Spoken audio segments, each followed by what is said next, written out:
We'll now come into session. Madam Secretary, please call the roll. Senator Thompson Rader. Present. Senator Burns Scudder. Senator Searpoy. Senator Coleman.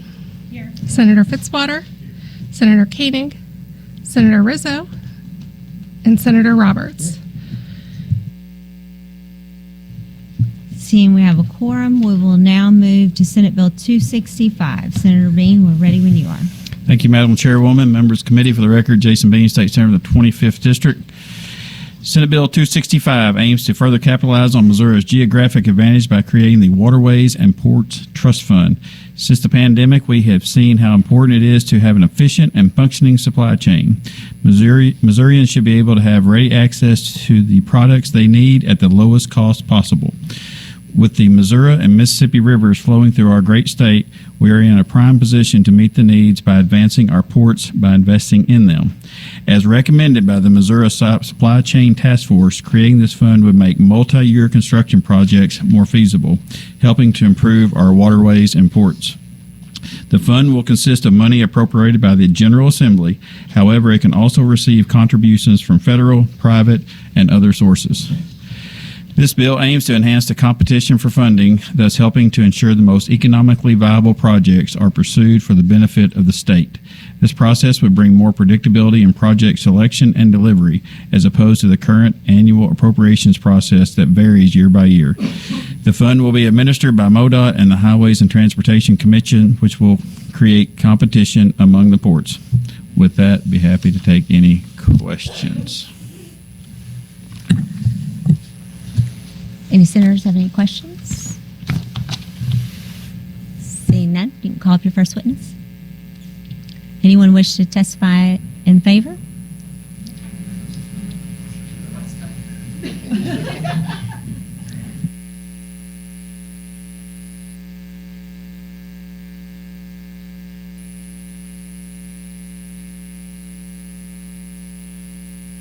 There we go.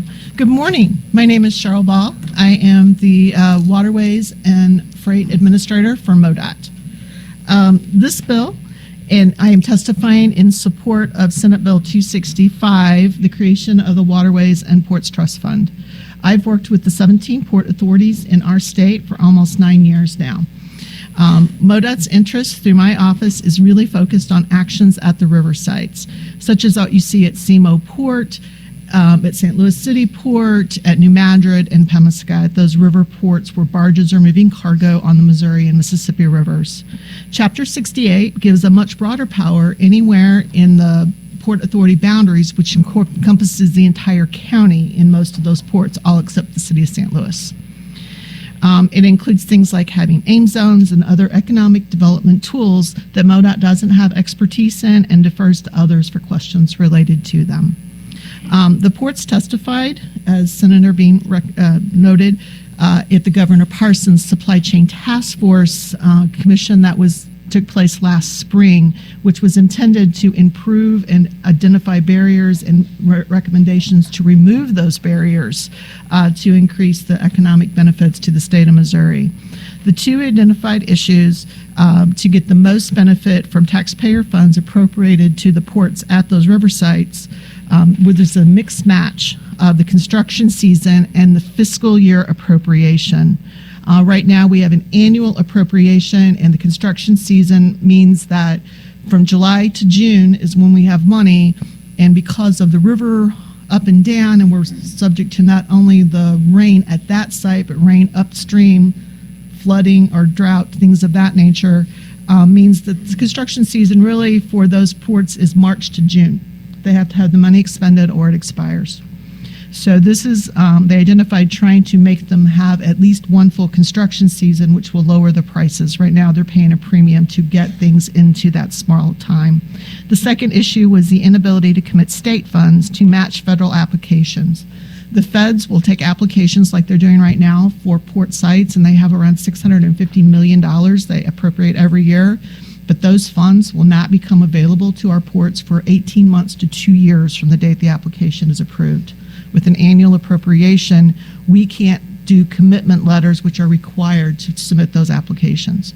The intent of this is to give a mechanism where we can make those commitments so that those letters could be written and give our ports a better chance of receiving those funds.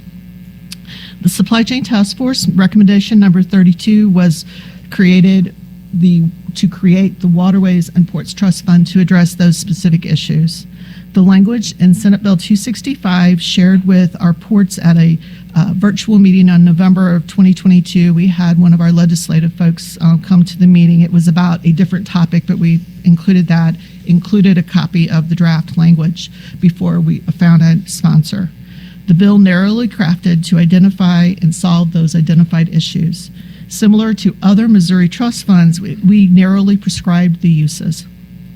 It's nothing new to our ports. This was such crafted to match the guidance in place for those ports in the CIP program that you all have been generous enough to provide annual appropriations for the past 9 years.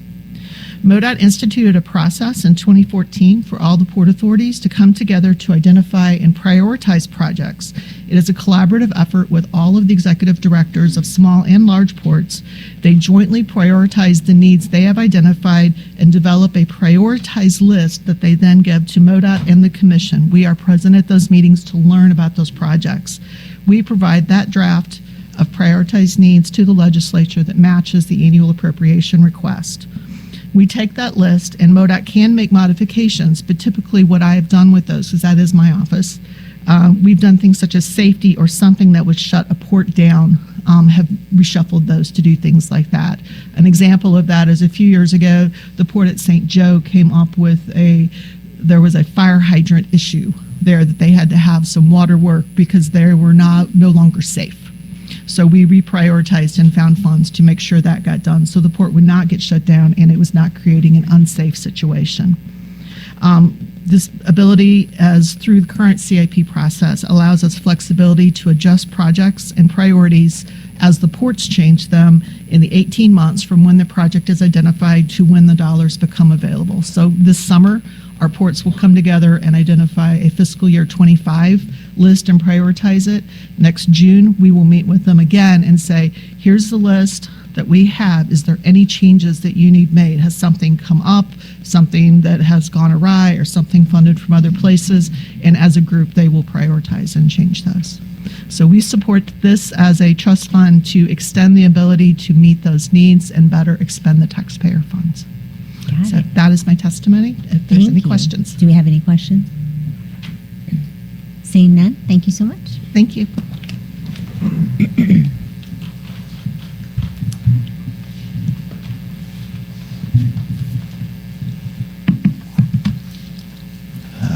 Good morning, everyone. Thank you very much. My name is Mark Coulter. I'm an attorney with Rouse Fretz White Goss out of Kansas City. I'm here representing the Port Authorities of Jefferson County, the Jefferson County Port Authority, and the Lewis County Port Authority to discuss Senate Bill 265. And I apologize to the sponsor. I've not had a chance to talk with him about it yet, but we have spoken with a number of the House sponsors. The Jefferson County Port Authority and Lewis County Port Authority support this bill in theory. This is the second time port authorities have been able to have talked about doing a trust fund. This is something that allows us to keep the construction dollars in a more functional place while we wait for the cycles and not have to go through reappropriation. Some of the issues do have some concerns about some of the language, and we have submitted alternatives and some changes that we think will make the fund a little bit more flexible and a little bit more useful for port authorities rather than necessarily putting us 100% under MoDOT control. There's a couple different items in here that give us concern. Number one, it would codify all funds that would come into it, would require a 20% match. We don't oppose any match requirements, but we think that 20% or whatever the match should be left up to the General Assembly and not MoDOT. This would codify it so that it would tie the General Assembly's hands. If it's going to go into this trust fund, it will fall under these categories. The other thing that my good friend Cheryl, who I've worked with prior to entering private practice, I was general counsel of Port KC for 11 years. So I know Cheryl very well, and we get along very well, and this is always a constructive dialogue between us. Like how I phrased that? I did. I was But one of the sorry. Well, I think we both knew where we were headed, so we wanted to both get there first.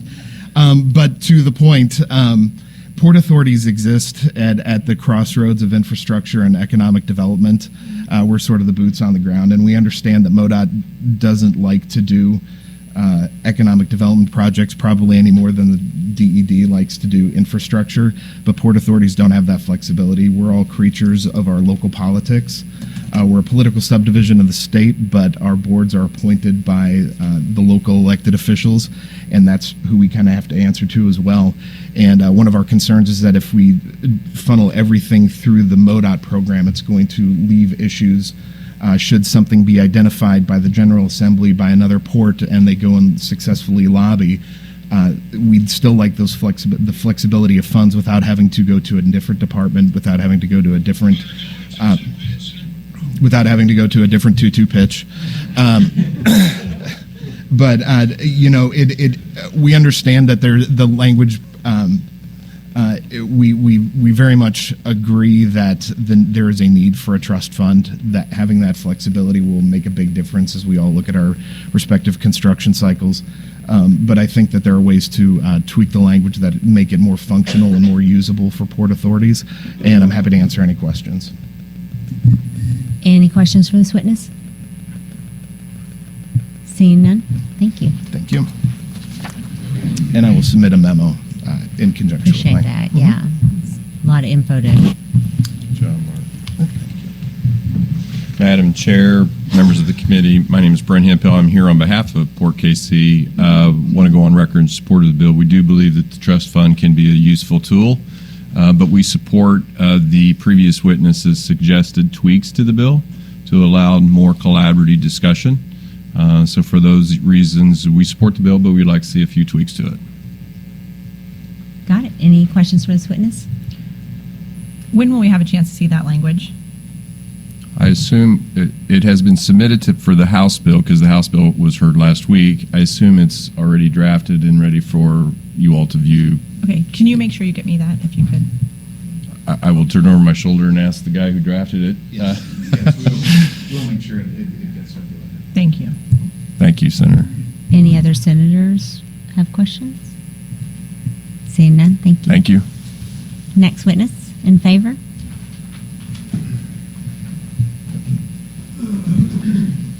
Good morning, Madam Chair, members of the committee. My name is Jason Zamkus. I'm a registered lobbyist here to testify in support of the bill on behalf of the Missouri Corn Growers Association.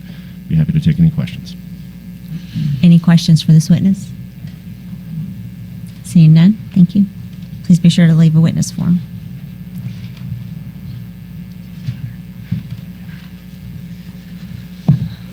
All right. Good morning, Madam Chairman, members of the committee. Ben Travelis with Missouri Farm Bureau would like to go on record in support of this legislation. When we consider the amount of bulk commerce for agriculture commodities that traverse up and down the Missouri and Mississippi riverways, we definitely believe that anything that we can do to embolden and enhance that commerce is going to be beneficial for the agriculture economy and Missouri's economy as a whole. For that, I'd love to take any questions. Thank you. Any questions for this witness?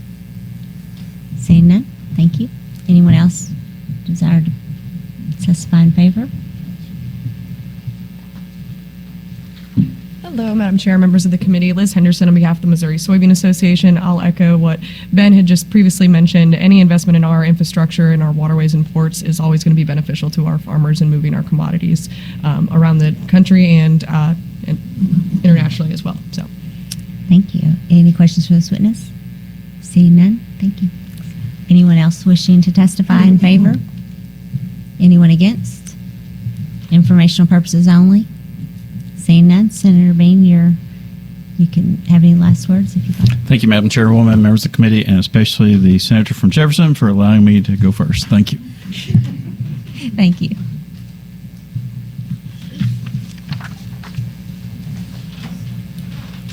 We will now move into executives. I move that we move into executive session. Do I have a second?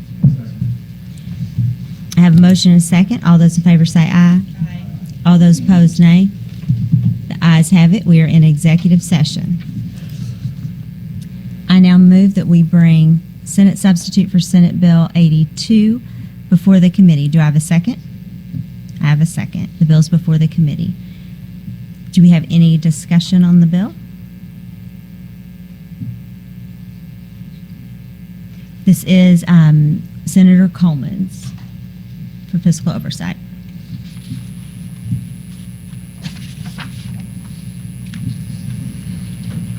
Okay.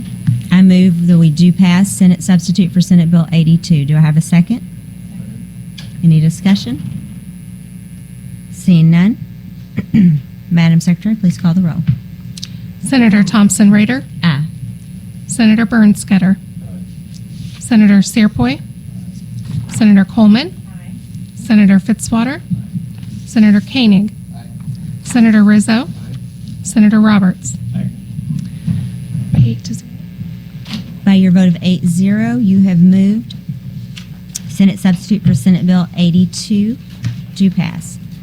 We are out of executive session, and this concludes our hearing.